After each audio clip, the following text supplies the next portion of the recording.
Hello and welcome to my channel. My name is Sean, sometimes known as the Beast, and I'm just popping on quickly to chuck an entry in for Kris over at Green Saber's Doom Telly. He has recently surpassed 200 subscribers, thoroughly deserved. Probably should be a lot more than 200 to be fair, so if you don't know Kris, I'll leave a link to his channel and to his actual competition video. What he's asked us to do, there's 4 questions, each question has 2 parts to it. Pop down there, give him a sub, maybe chuck in an entry into his competition. Now I'm a little bit disappointed he's going to give £30 away as a prize, because in previous mentions of said competition he said he was going to give a plectrum away, and now he's sort of gone against his word and he's going to give money. I mean, come on, money, what good's money when you can have a plectrum from a multi-band guitarist? I mean, is it just me? I don't know. Anyway, the questions, I'll go through them and show my answers to each one rather than reading all 4 and then trying to remember what I just said. So, question 1. He wants us to show 2 albums that you love, that have sort of formed what your musical tastes are, your musical preferences are at the moment. Now, it's well documented on a lot of my videos that the first metal album I ever bought was Iron Maiden's Number of the Beast. Rather than show that again, because it is, obviously it's always going to be one of my favourite albums ever, the second album I ever bought relating to metal, as it was this one. This is Motorhead's No Sleep Till Hammersmith. Now I think I paid the princely sum of something like £1.50 maybe for this back in the day. I had heard probably 2 tracks on like maybe a Friday Night Rock show, or I don't know, wherever it was back in the 1800s when I first started listening to metal. So when I saw this, it was actually in a second-hand indoor market that used to be in the town close to where I lived when I was a child. It was like, yeah, you know, this week's paper round money's all going to go on this one record just because it's metal and I needed to have it, and it was something different. Now this still, to this day, rates as one of my favourite live albums. Yes, obviously, Live After Death is an absolute classic, and there are a lot of others. But the rawness, the energy, the opening monstrosity that is Lemmy's bass for Ace of Spades, just absolutely grabbed me by the throat, picked me up, shook me about, put me back down again, and the turntable just, it wasn't off the turntable for months, because obviously back then we didn't have digital media, we didn't have a massive collection, we just had bits and bobs that we could get and tapes that had been copied 7 or 8 times that sounded crap by the time they got around to our version. So yeah, this is for me, this is an album that will always play a massive part in what I listen to now, and going forward it'll always be there. It gets spun at least once a month still. I mean, I'm a massive Motorhead fan as well, so I suppose that helps, but yeah, so that's the first one. Another album that I bought that's sort of led on to further things. Now, this is the vinyl reissue, but it was DRI and their album Dealing With It. The OG CD is over there somewhere, but I can't reach it, so I'm not going to try and grab it. When I bought this from, I believe it was from Woolworths, walked in, saw the cover, and I thought, yeah, that looks different. Where I lived growing up, there wasn't a lot of choice of record shops and things like that, so it was pretty much whatever you could find in a high street. So walking into the high street and finding something Dirty Rotten Imbeciles, ooh, I like the look of that. And I believe it probably said something like thrash metal. There's probably a thrash metal category or something like that. So bought the CD, brought it home. Initially thought, well, this is a bit different. This is a bit more punky and raw and edgy and stuff. And this sort of birthed my love for crossover thrash, and you know, that sort of, yeah, it's a little bit different. The hardcore scene was something I'd never experienced. The closest I'd heard to this style of music was going back to the arse end of the 70s when the punk explosion came around. Nothing quite as like thrashy as this, but yeah. Again, this is an album that's it'll always, it's not the best album in the world, obviously, but it will always have that special little niche piece of my attention span, because it was the first thing I'd heard like this. And obviously that went on to some would say bigger and better things, some would say noisy shit, but you know. So that's DRI, the Dirty Rotten Imbeciles, and Dealing With It.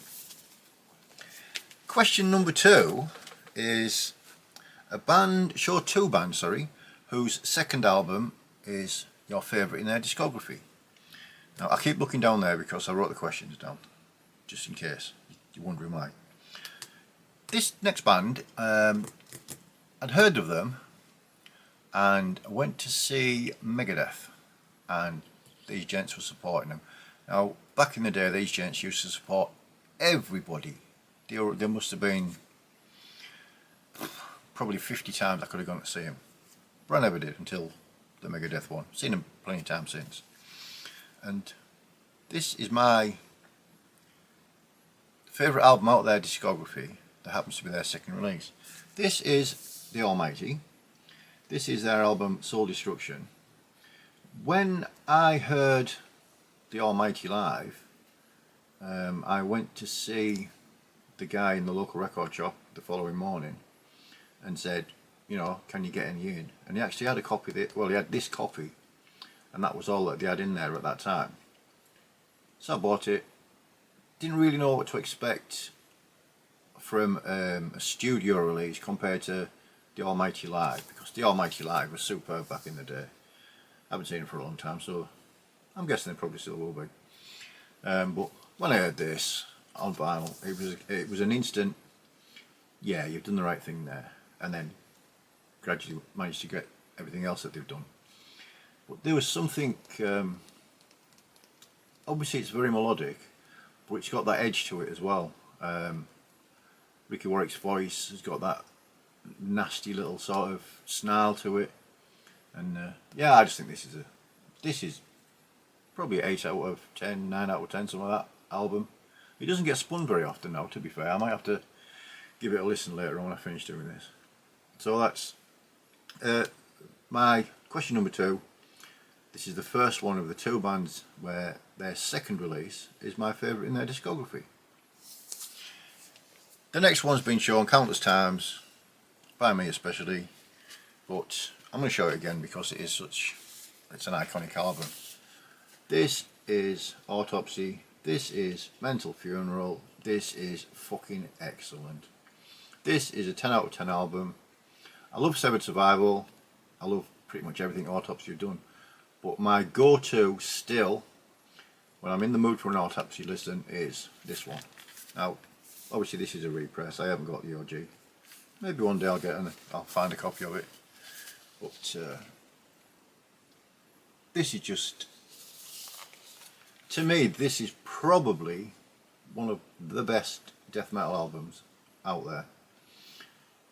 Even, I know some people say it's Death Doom, but no, for me it's more, it's not quite doomy enough to be Death Doom, if that makes sense, but this is just an absolutely superb release. An album that gets spun very, very regularly. So that's the answer to question 2. The second part of the answer to question 2, which is part of Kris's 200 subs giveaway, is the second album in a band's discography that happens to be your favourite. This one, Autopsy, Mental Funeral, superb. Question 3.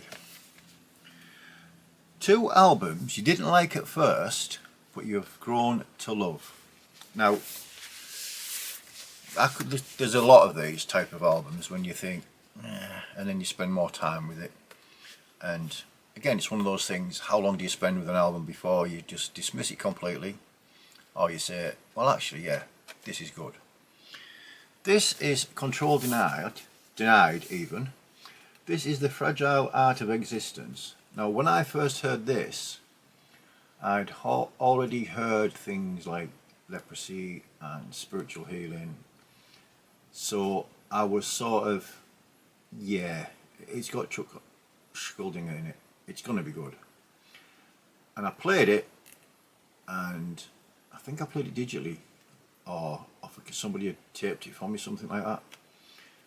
And when I heard it, I was like, no, don't like it, too proggy. Just totally dismissed it without even giving it a proper listen. And then obviously when your ears get older and you get a little bit more educated, listening wise, you sort of go back to things that you've dismissed in a previous life, as it were, and you listen to it properly. Now this is, for me, one of my favourite, more subdued albums, shall we say. It doesn't happen very often that I'm in the mood to listen to something subdued. However, when I am, I will often reach for this. I'm not a prog metal fan at all. I appreciate, you know, how amazing the guys are that do that. This is probably as proggy as I'll ever get. But I don't need anything else. This is absolutely superb for me. Everything about it, the production, the songwriting, the singer, the musicianship, obviously. I just think this is absolutely flawless album now. And again, like I just said, how long do you give an album before you dismiss it? Is it possible to just burn it into your brain and say, actually, yeah, I do like this. Keep playing it and keep playing it and keep playing it. I don't know. This next album is a prime example of something very similar to what I've said. When I first heard Napalm Death and From Enslavement to Obliteration, I did not have a clue what the hell I was listening to. It was too violent, it was too aggressive, it was too fast, it was too over the top. I didn't understand anything about grind at all. I'd heard Scum once and just completely dismissed it. So when this came out, I was curious to hear it, to see how things had changed, and obviously it is a different album altogether from Scum. But yeah, it took me quite a long time to revisit this album, and again, it was probably a 5th or 6th generation taped copy, and obviously that doesn't help because the sound quality is garbage. Now, I think this is absolutely superb. This is, it's not the grindiest album I own, not by a long shot, but it's probably one of the better, like early days of grind, when it's, you need to understand it a little bit better than my ears ever could back then. You know, I was just, again, like I said, completely dismissed it. But now, I think it's superb. And it's an album that gets spun regularly. Probably not as much as it should, because obviously as your collections grow, you know, certain albums fall by the wayside. But this is just, you know, it's Napalm Death don't need much introduction really. For me, this is right up there as one of the best grind albums. that's been released. So that's Napalm Death and there from enslavement to obliteration. Now the final question that Kris wanted us to answer was 2 things that you hate, grind your gears about modern day collecting. I took a little bit of time to think about this answer, and unfortunately the worst thing about collecting in the modern day for me is you lot, the VC. Now that's not meant as being disrespectful to anybody, but you show that much superb music that I know I'm never going to be able to get hold of, whether it be through a limited run, whether it be through it being an absolute sell 3 kidneys to pay just for the postage, let alone the actual item itself. FOMO, I suppose it is, not fear of missing out type thing. When you see people showing something, you think, oh, I would love to own that. And then you go on Discogs, and you go on eBay, and you go on Amazon, you go wherever, and it's just, you can't get hold of it without, you know, like I said, paying stupid money, which no one can afford to be paying £400 or £500 for a record that's only been, like, had 50 copies printed or something like that.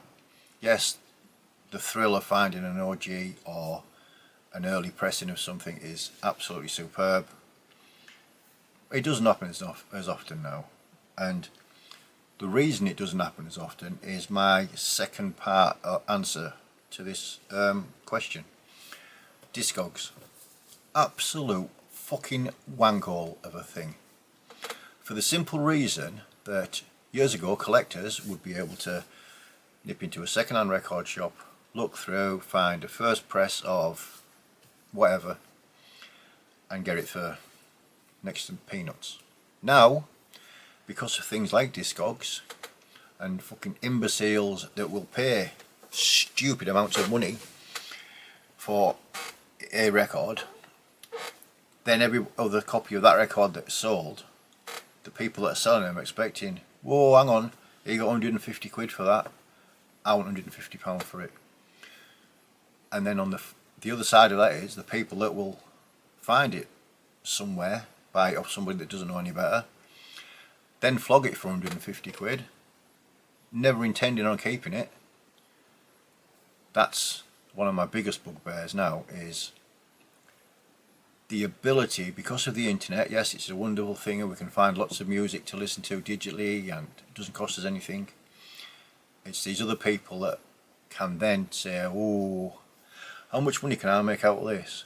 I know Sean wants it, I paid £20 for it, I know for a fact Sean will pay £50 for it, and they had no intentions of keeping the £20 record. Yeah, it's a bit of a pain in the bottom, as it were. Anyway, enough chatting shit. I'll leave a link to Kris's video, as I said, down in the description. Hopefully this has been alright for you, Kris. If I'm fortunate enough to win, don't forget you did promise a plectrum as well. To be fair, these type of competitions, it's more just supporting other members of the VC. Obviously winning's nice, everybody likes to win, everybody likes free shit, but it's more about just being a part of a really, really good community that I've just been slagging off a few minutes ago for showing too much good stuff. Anyway, enough chatting shit. I'll be back soon with another video. I'm still waiting for a couple of records to come in to do the planned video, but there's plenty of other stuff I can do in the meantime. Look after one another, enjoy whatever music you're listening to, and as always, until next time, cheers!